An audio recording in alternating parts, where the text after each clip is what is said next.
Cool, Paul. Thanks so much for jumping on the security space today. Like I've just mentioned there to you, I've actually made very, very little notes for this one, just because I'm very, very curious. Because I'm just going to ask you about the day in the life of a vCISO, because that's obviously what you are, Paul. But obviously, before we get into it, mate, could you obviously just tell us a little bit about yourself and then how you've ended up to be in the role that you are? Okay. So I originally from Liverpool. Went to Leeds Uni, the turn of the century. I love saying that. Makes you sound ancient, doesn't it? The turn of the century, and I did computer networking. So that was my specialty. And I think that came from a desire to. I always want to fix things and get involved. Like kind of just. I also like woodwork and stuff, like making things. So I think it's all linked to all that. Like I couldn't just sit there and kind of just punch a clock. I like solving problems. I like figuring out what makes things tick and stuff. So went to Leeds Uni Leeds Met. Apologies for the Leeds Uni people. I was trying to buy my way up Trinity. the curve. I'm the worst one. It's Trinity. Isn't that Absolutely, so was Trinity the performing arts place, or? I don't know, but like I don't know, but like this is going off. I might have to snip this out. I might not, but I'll say it That's anyway. fine. But when I was at Leeds Trinity University, that's obviously the third one. You got Leeds Uni, Yeah. you got Leeds Beckett, and then you like on a night out, on your student nights out, that would be my line, Paul. I would say Really? like, oh, I go to Trinity, because naturally they always go Trinity, and I'll go, it's not a disease, and then you get them laughing. George rate this that the hit rate wasn't great, Paul, so maybe that's why I ended up at Trinity. So two things popped to mind. So I think I was actually thinking of LIPA, which is Liverpool Institute of Performing Arts.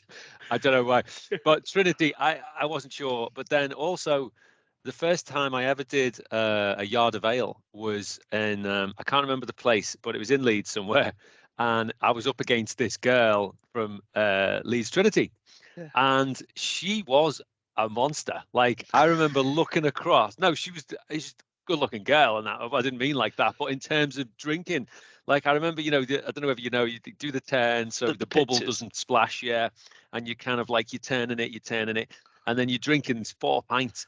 And when I looked across, because she was only a little, like, and I'm like 6'5", so I'm looking across, and she's like, we're on par. It was so in my mind, I always think of you guys, Trinity, all senses, like just drinkers, but anyway, so yeah, went to Leeds. It was great. The reason I chose Leeds was it's the highest per capita student population in the UK.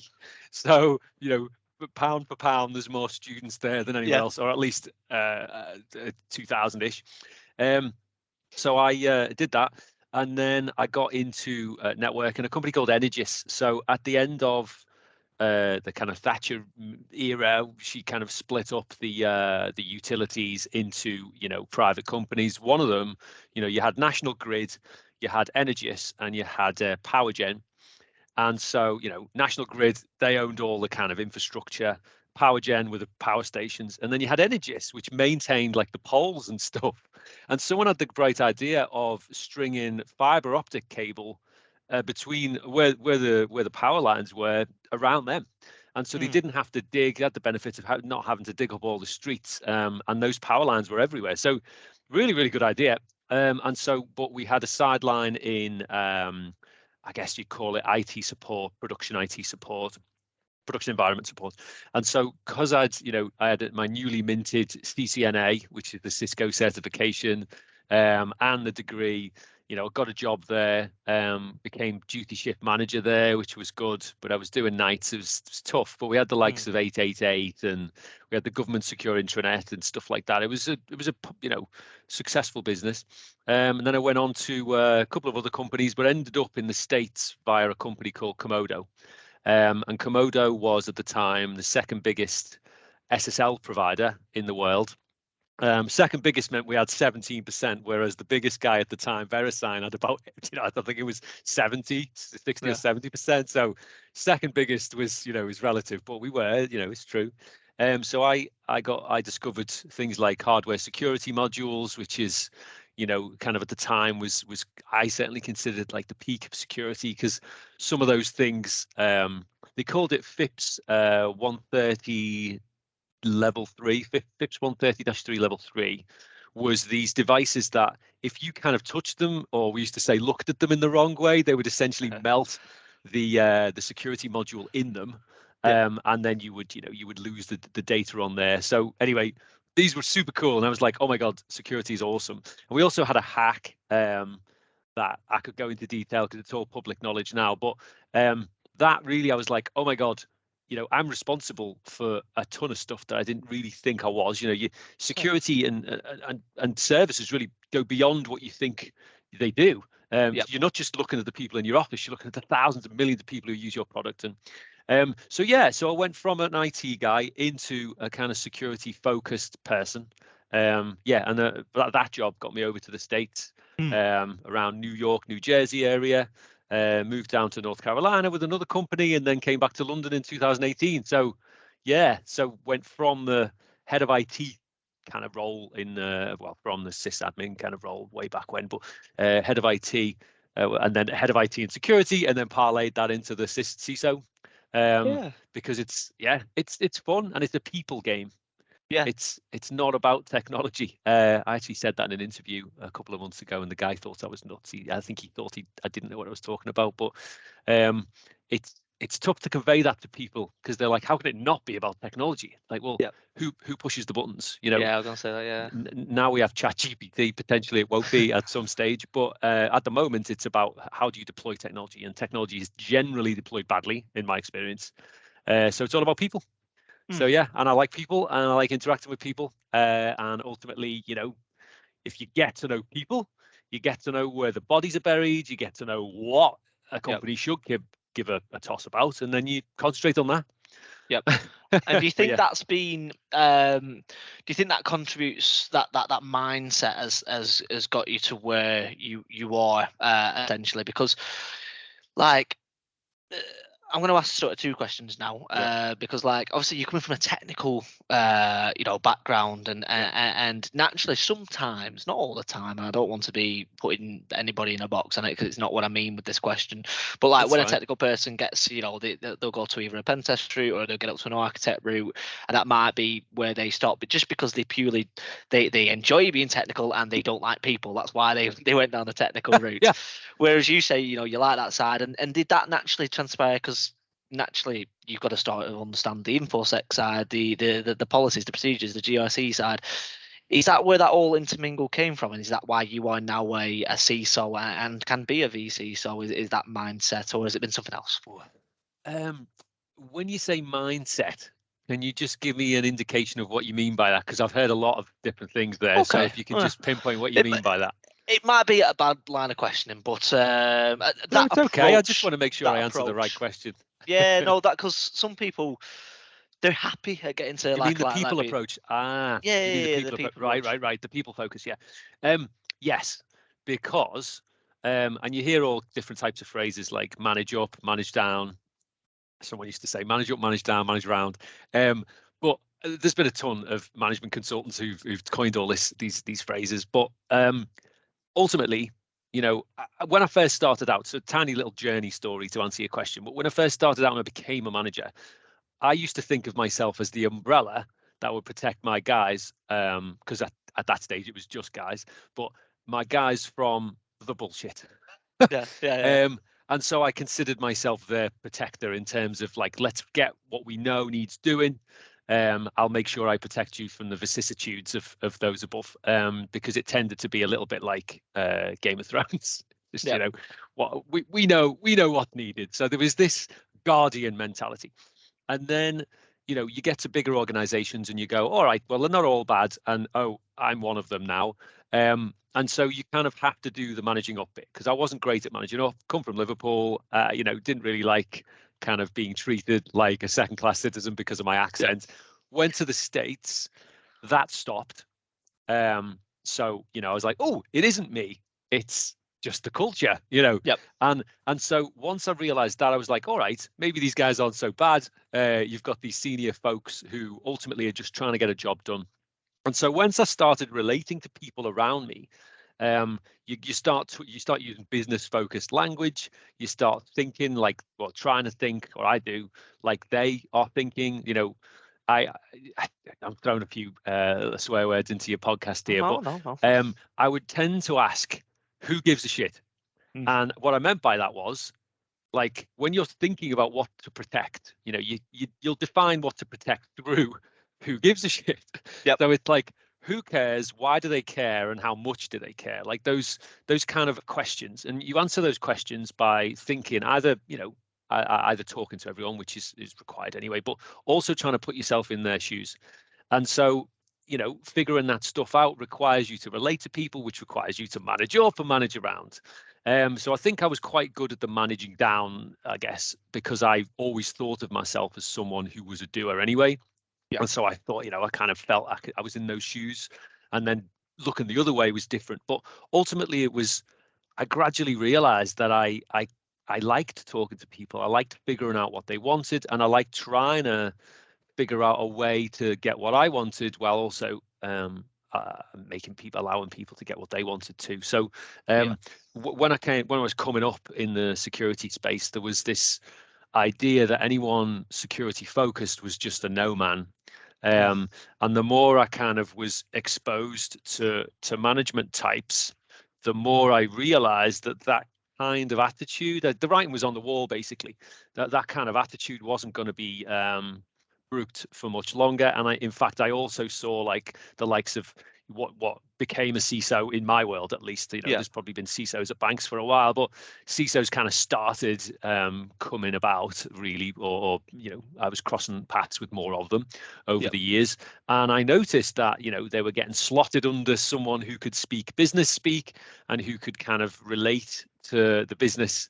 And by the business, you know, ultimately it's like, what product do you create? Where is the value coming from? You know, what do the founders care about? The founders really I'm mentioning because I quite like startups, so I've been in quite a lot of Okay. startups, and so it's always like you've got to figure out like, what do they care about? Like, am Yeah. I counter to that? Am I trying to? And I used to do this, so I'm going to say it. Am I trying to secure you in spite of you? And that Okay. and I used to do that. I used to kind of, and that was when I was doing the whole managing down umbrella guy. Yep. I'd be like, oh, we're just gonna have to secure the, you know, it's like, you know, you lock the passengers in the hold to make Yeah. sure they don't jump overboard, you know, without giving them a chance to I kind see of what you're like. saying. So yeah, I think the answer is yes. I think that's what made me kind of go, right, I actually want to do more. And so I Yeah. wanted to kind of spread my wings a bit more and interact with people. And there's more of that interaction at the higher levels. Okay. Cool. Oh, great answer. And what I'd like to get into now is probably the nuts and bolts of sort of the vCISO life. So, and we can probably start off with when was the decision made from you to go like, I'm going to give this a shot, because it's not easy to go out there No, and it's do not. that and Yeah. give up a CISO where like you're internal, like you know, the people in there, you know, the process in there, and like you say, you're a people person, so I'm guessing you had like pre-existing relationships in previous workplaces that you're going to set aside, and you're going to go out into this big wide world where it's a bit uncertain, because the vCISO, it's definitely a thing, but it's by no means is it widely rolled out, or is it? You tell me. So when was that decision made from yourself, Paul? So I was thinking about it for a good 2 or 3 years, I guess. Okay. I got to I became the CISO of Uphold, which was or is still a crypto well, they would hate me saying that, a trading platform. So it isn't just crypto, and that's why I stopped myself. So it's precious metals, it's fiat currencies, it's crypto as well. So there's about 200 currencies on there, stable coins as well. And so I got that role, and I enjoyed it. But the more regulated you get, you know, the more standardized things get. I guess the less you're going to be getting into the weeds, the less you kind of you're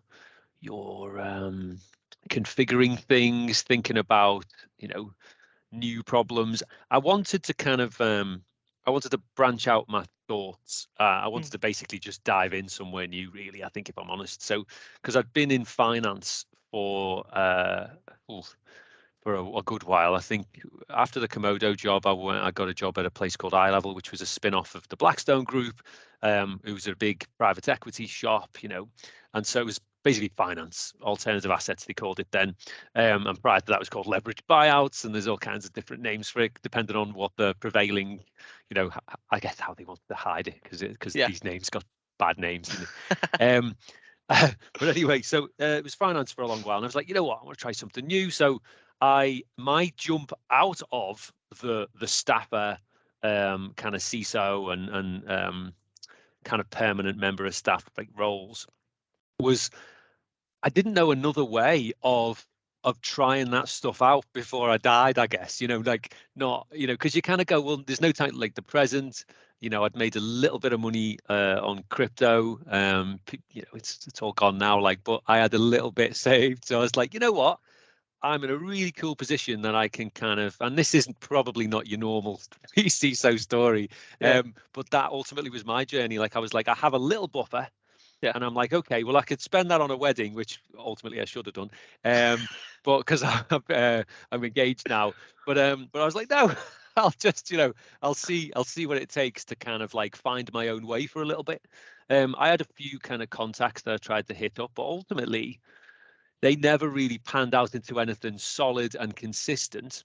And I kind of was looking around, and I became a NED, an advisor basically for a couple of companies. And the one that I kind of really attached myself to didn't really pay me an income. Ultimately, it was a kind of a more of a, not just an advisor. I was getting involved, and I am involved with a company called Power for Planet.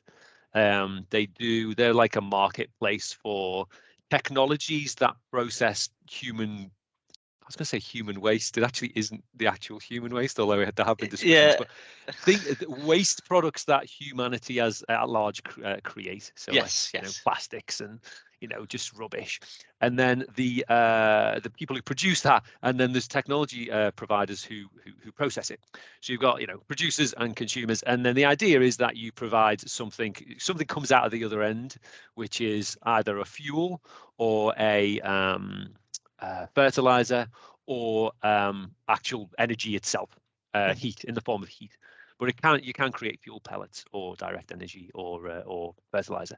So anyway, got involved there because I was like, it was weird. Around the same time as I was kind of having this inflection point, I won't call it a midlife crisis because I already had one of them. But so it's this idea that like I want to do something new. The Ukraine kind of war kicked off, and the price of petrol went through the roof, and I was just like, you know what? Now's the time. It just felt, sometimes there's a bit of a, I don't know, a Light bulb crisis or moment. something. Yeah. Yeah. And so I just bounced out, and I realized that there were people out there who were too small to kind of afford a CISO, and yet were going to make some fundamental choices that were going to set themselves on a path that was going to have to be maybe unpicked at some point by someone like me in the future.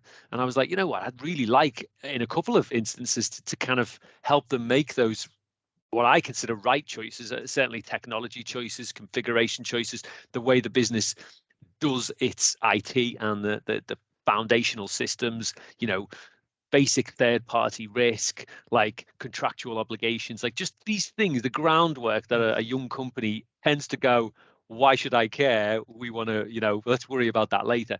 And I like that idea because I've been in so many companies where, choices were made by people who didn't know any better and didn't care. And then, yeah, you have to pick it up. It's hard making people change Yeah. their behaviors. And the environment dictates those behaviors to a certain extent. So yeah, that was really how I got Yeah. involved, and I've got a couple of companies that I help at the moment now. But yeah, Okay. Yeah. No. And essentially, how many companies, say starting from scratch? I know that you had the little mm, buffer, mm, but say starting from scratch, like how? This is a bit of it's like a dual wielded question. This A is how dual many wielded. companies I do you? like it. It was just the two words that came to mind. No, I like I it. was going to say two-sided sword, but it wasn't right. But anyway, we'll go with dual wielded. Essentially, how many companies can you get before you're like, yeah, okay? Do you need like 2 or 3 before you're financially your head's above water? And also, how long does it take before your head's above water, or is it one step back to go 2 steps forward? Are you sometimes in a bit of a negative to get your Okay. portfolio up? All right. So yeah, you need to. I think it'd be incredibly difficult to do this if you didn't know some people who could kind of recommend you and like word of mouth, because you're expecting someone to kind of rely on you for not just advice, but often it's a confrontational business, and that doesn't mean fighting, but it means that people have different ideas about what needs to happen, and often security is a layer that you end up adding to some existing process. Development is a classic example, and so you're essentially making their life slightly harder to make it more secure, but they're like, do I really have to, and so then you have to have conversations. Now if you can't just come in as a rando on LinkedIn and go, oh yeah, there's Paul. I found him on LinkedIn, and yeah, he's going to take care of security, because it's as I said, it's a human problem. You've got to be trusted by someone. So yes, you've got to find people who will advocate for you, or at least go, oh, here's this guy. I've worked with him in the past, or he's worked with someone I trust, or he's worked with a brand I trust. And I think he can really help us, and that gets you in the door, and you can talk to these people. So in answer to so I've heard a few things there about saturation, about kind of head above water, stuff like that. So obviously, this being security, the answer is it depends. Like that's always that answer, isn't it? But the idea would be, you've got to find, so you'll know roughly what or you'll discover it as you create yourself either an LLC or a sole tradership. It's quite cheap in this country. It's cheaper in the US as well, but it's still quite cheap here. You create that, you read up on the HMRC's website about what that means. You figure out whether you want to charge VAT or not and all this kind of stuff. And it depends whether you've got infrastructure to buy and you want to offset that. You start thinking about those business things that tend to, it's all part of it, because you've got to pay yourself a wage. You're going to invoice someone, and then you've got to ultimately decide whether you want to take a bit of wage or a bit of dividends and all this kind of stuff, and these are things that you've never thought about before, really. So you have to think about that stuff, and that's one of the reasons I wanted to do this as well, because I did it in the US I was like an M&A kind of consultant, just helping people, but I had to set up my own company to be able to invoice, blah blah blah blah. So I wanted to see what it was like over here. It's similar. The tax man is very kind of structured in this country. I think there's a lot more tools. Sorry, not structured. What they give you in terms of advice and stuff is a lot more structured than it was over there, at least in my experience, because you're expected to hire a tax expert over there, whereas over here they kind of go, if you want to do it yourself, there you go, or you can get a tax expert. So there's that side, and that all speaks to when you're signing these contracts or pitching yourself. There's usually either day rates, or, well, there could be project rates. It's kind of rare. I didn't really see that much. But if you've got a very specific project and you can kind of scope it out, and I don't know, everything's up for negotiation, but there's a lot of standardization, especially with this IR35 inside and outside stuff, which I heard actually is going away. But right now it's in place. But there are companies who will kind of broker a conversation with you and also broker the relationship, or you can go direct.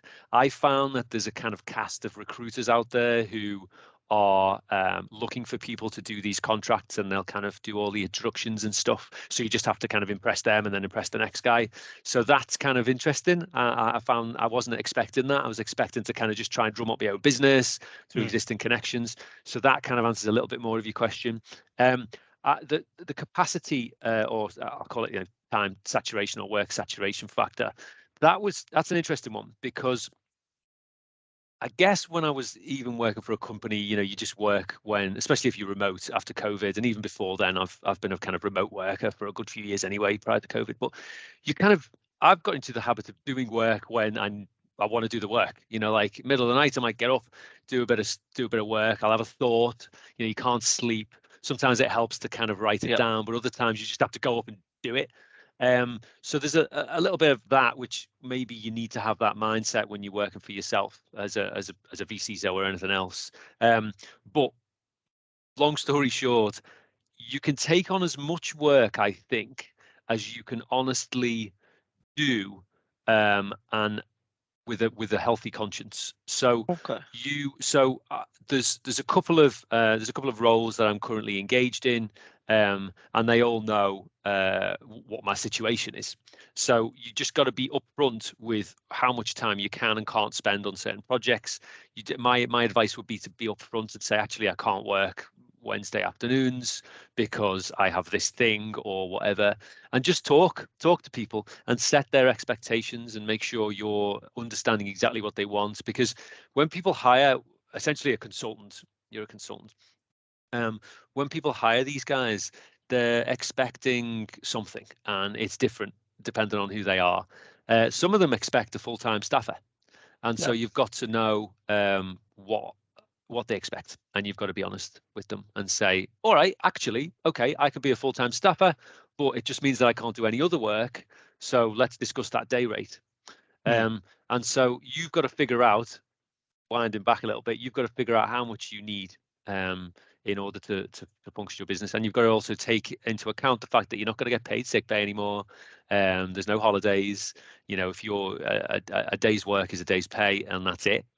And you're also got to make sure that you keep, I mean, this is all nitty-gritty stuff, just stop me if I'm kind of rambling. No, this is what I wanted to get into. You need to hold back things like tax, things like VAT, just sundries. You've got to deal with expenses now, which is good and bad, because it means that if you get it wrong, there'll be someone really crawling in your orifices potentially. In the first year of incorporation, you have to worry about the fact that you're much more statistically likely to get audited, so you've got to do it right. So I would recommend, I'm not going to throw brands out there, but there are software platforms now that are great, and so you might need to hire an accountant.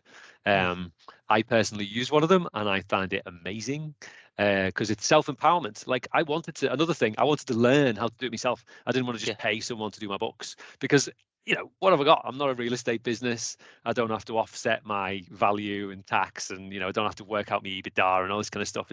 I need cash flow, and I've got expenses, and I've just got to do a good job and hope that they re-sign my contract. So and I think final thing with these contracts, they tend to have I think it's more adult concessions to both sides. I found it a lot more even-handed, these contracts. Like I've seen more, like I'll offer family and friends, like if you're getting a new contract, when you're worried about it or whatever, you can pass it through me. I've done a ton of not necessarily human relations kind of contracts, but contracts for services, and so I know what it looks like and I know what the gotchas are.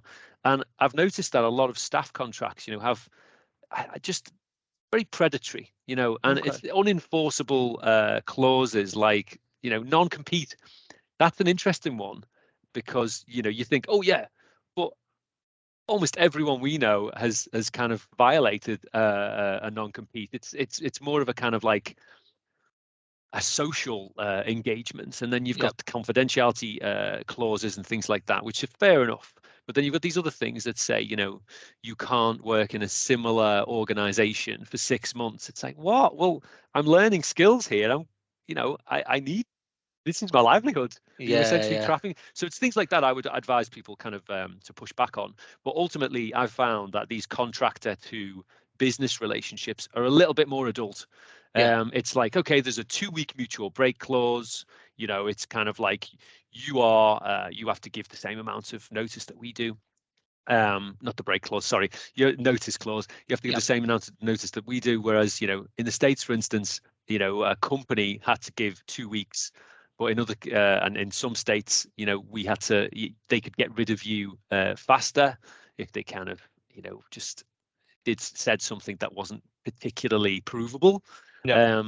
Like I said, predatory. But I've found, they're a lot more adult. So, but you should get someone to have a little look at them if you've not dealt with these contracts much, because you might find that things like, you might use a template. Like I've got a ton of templates for like policies and things like that. Over the years, I've kind of got them from the ISO 27001 stack, which I purchased. But you've got to think about where this stuff comes from and what you're creating for these firms, because a lot of the clauses will say anything you create as part of our engagement, belongs to us. So like I said, a lot of those things aren't enforceable. Yeah. But you've got to speak to your honor, and you kind of like, okay, am I creating this from scratch, or am I going to use my templates, and what does that mean for me? So yeah, anyway. No, Bit that's a esoteric. really, really interesting insight, and it's a little bit of a peek behind the curtain, because I've always wondered how it works. And to be honest, I've only actually got one more question. I feel like we could go all day on this, but this might just be a completely naive myth that's in my head, but like, do you, as a vCISO, because it is, temporary, and it's not even the fact of like, say I've got a portfolio and you're only going to a client maybe once, twice a month, if that. Yeah. Are you more there as a reactive measure, or can you still come in and do proactive things with the security? Because, like you say, they don't need a CISO full time, so that would insinuate to me that they don't need a proactive security. Everybody needs a proactive security timeline, but are you more there as a reactive measure?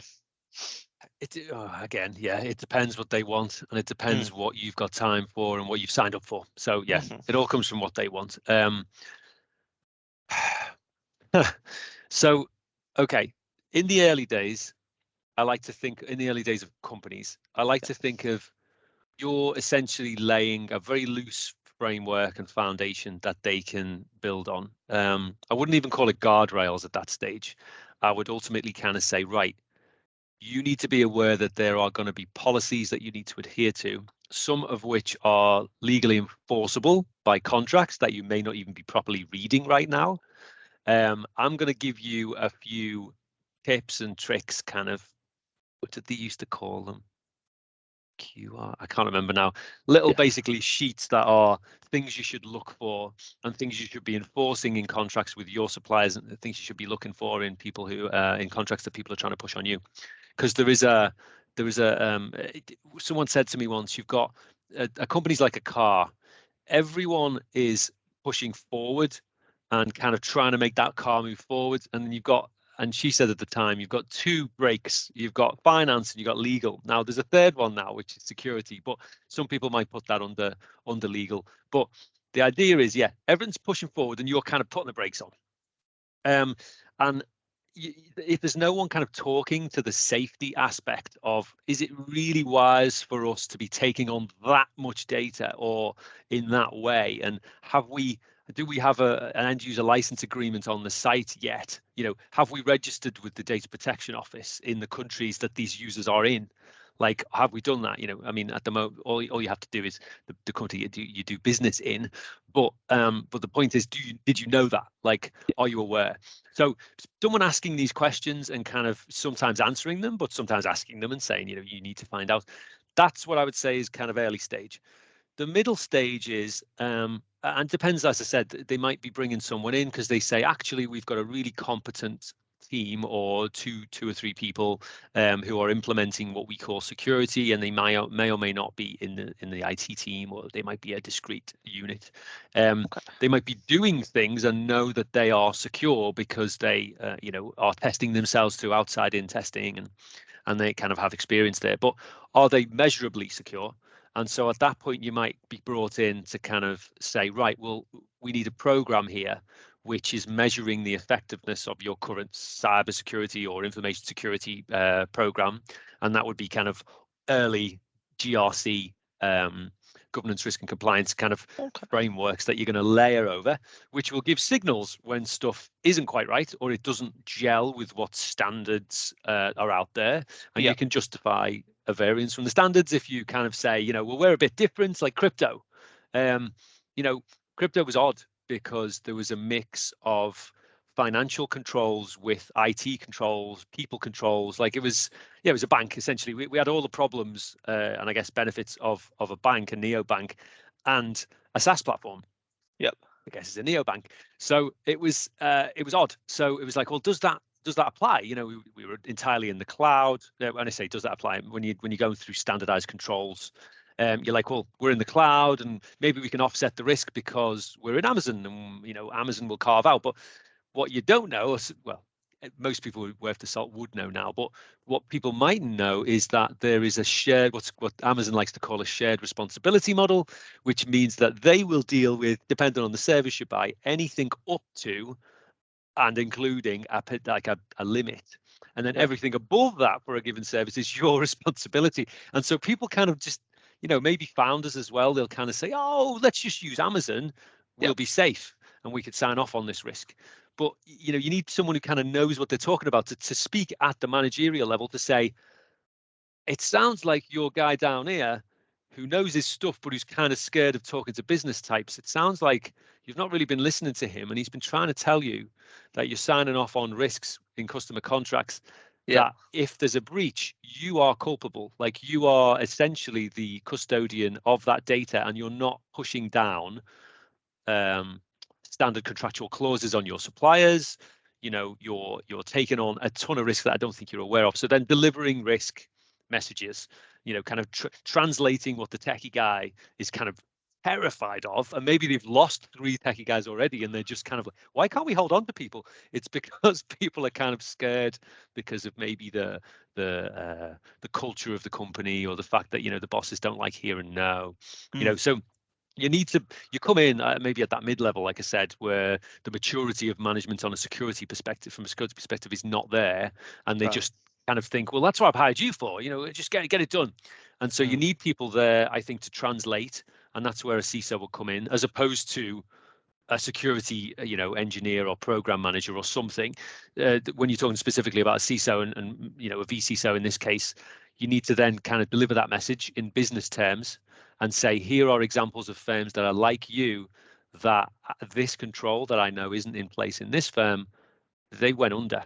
And, Yeah. you know, I know a guy, I can go and get him to talk to you if you want, but ultimately this is me telling you that that budget request that you denied really will fix that risk that could impact your business totally Yeah. negatively. So, and also being there to talk about and translate maybe architecture decisions from application security perspectives. Like, so, a lot of attacks against customers directly, certainly on retail platforms, start with what's called enumeration attacks. So you'll have an endpoint on the internet, an API endpoint, and there'll be some form of ease of use factor to that endpoint, which will maybe make it easy for an attacker to figure out who's on the platform. And Yeah. what I mean by that is, you'll take a database from the dark web, or you might have just stolen it from, I don't know, whoever, FTX, someone, and you then turn that into an attack where you Mm. try and log in. Ultimately, you just try and log into a ton of financial websites to figure out who's got an account somewhere. You're comparing, you know, it's a it's a key value comparison. So you're like, okay, paul@john.com. Can I log in with paul@john.com? And the enumeration attack comes in. Sorry for getting a bit too deep, but this is No, like no, no. That's fine. a classic example of how someone who needs to be involved in the product development process, because they kind of say, well, that's going to be a problem. So you'll compare. So you'll write a script which will compare as many as you can get in a minute of these email addresses on to a login page. And then if the login page says, you know, has a nice friendly message that says, oh, this person exists, but you're using the wrong password, you as an attacker can go, brilliant, nice, okay, that guy exists on this platform, and we happen to know that this is a financial platform, therefore there's money in there, brilliant. And you'll do that, and you'll turn 10 million usernames using, you know, a botnet, so you don't get blocked by IP. And you'll gradually grind through your 10 million users, and you'll maybe come out with 50,000 validated users on that platform. And you'll say, hey, Mr. Hacker in a different country or somewhere else, I've validated this was, and you have to prove you're working as well. Yeah. I've validated these accounts against this platform. These are known accounts on there. How much are you willing to pay me for them? So that data, without you as a platform knowing that that data has been effectively exfiltrated, that's what I would call it. I wouldn't just say they've inferred it. They know now. And so because of a design flaw, now what you're meant to do, and then we all know what happens then. They then craft these emails because they say, you're definitely on there. I'm going to pretend to be that site. I'm going to either hijack a mail service for someone you do trust, like Microsoft Office 365 is kind of easy these days because there's tons of mail servers on there. You can just create it, whatever. It'll get past spam filters. If you also use Office 365, God, I could go into tons of detail here, but ultimately you're creating a problem for yourself because you're giving someone the ability to hack you. So anyway, it's easy to mitigate the risk of discovering your entire user base by giving vague messages when someone tries to log in with the wrong password, by saying the username or password is wrong, please try again, because they can't then use that enumeration attack against you. Anyway, so if there's no one in the product meetings kind of saying that type of thing, these guys are going to make that journey not knowing that their customers are constantly under attack, and they're like, why are there so many spam emails? What's going on? We're getting phone calls from people saying that we're sending them emails, and then all of a sudden their machine's hacked, and their computer savvy friend has said, oh, you must have been phished. So what I'm saying is you're creating this negative aura around your company of people who are dissatisfied because that you're being used as an attack vector to steal money from them or whatever. So having someone who knows that these things are potentialities and is either in the meetings, which is tough, if you're a CISO, you don't want to be in all those meetings, but is defining the fact that someone needs to be the voice of security in product meetings, in sysadmin, in DevOps stand-ups, things like that. You have a look, you'll assess basically. What I try and do is you'll go in and you'll go, all right, what are the main business areas? What are you trying to achieve? What do you do? Where's your critical infrastructure? What are the business paths that a request or a service kind of fulfillment gizmo passes through your company? What part of the company are touched? Then you kind of go, well, who's in charge of that bit of the journey? I'll speak to them. And then you'll get an indication of how much they care about security, and you'll figure out potentially because of that, like how secure they are or they may be.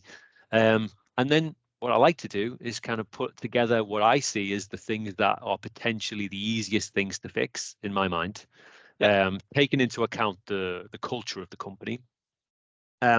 Sometimes not, though. Sometimes you have to do hard truths, and that's one of the benefits. And if you cut all of that out and don't cut one thing, it'll be this. One of the benefits of being a consultant is you can tell people the truth without fear of being sacked, because you're always thinking that potentially the contract is going to end at some point anyway, because money runs out and the price of rescinding that contract is not as high as trying to sack someone who's a full-time employee, because you're not covered by employment law. You're a temporary resource by definition. So you can tell people the hard truths, and that's one of the things I find when people see that. Sometimes they might bring a consultant in and they'll kind of go, I'm just going to let you in this room and I'll see you in 10 minutes. And then you'll see that there's a book on the table, or there's an open laptop, and it's just got the litany of sins. And you're like, people want to use you as a weapon. And so that's another thing. So that's quite an interesting angle on the consultancy side. You can be that vector that they want to use, knowing that you're essentially a bit of a hitman to kind of get the job done, and then you're off. So it's interesting. There's so much, as you said, there's so much we can talk about, but yeah. Absolutely. No, honestly, it's been a really interesting, sort of peek behind the curtain for myself more than anything. Because I say I'm still sort of learning the whole vCISO sort of business model as well. So it's been really cool. But yeah, obviously that is our time up. Thank you so much, Paul, for obviously jumping on. As usual with all the other pods, I'll put I'll put Paul's details in there if anybody's got a question for what's been raised. But yeah, other than that, mate, thank you so much for jumping on.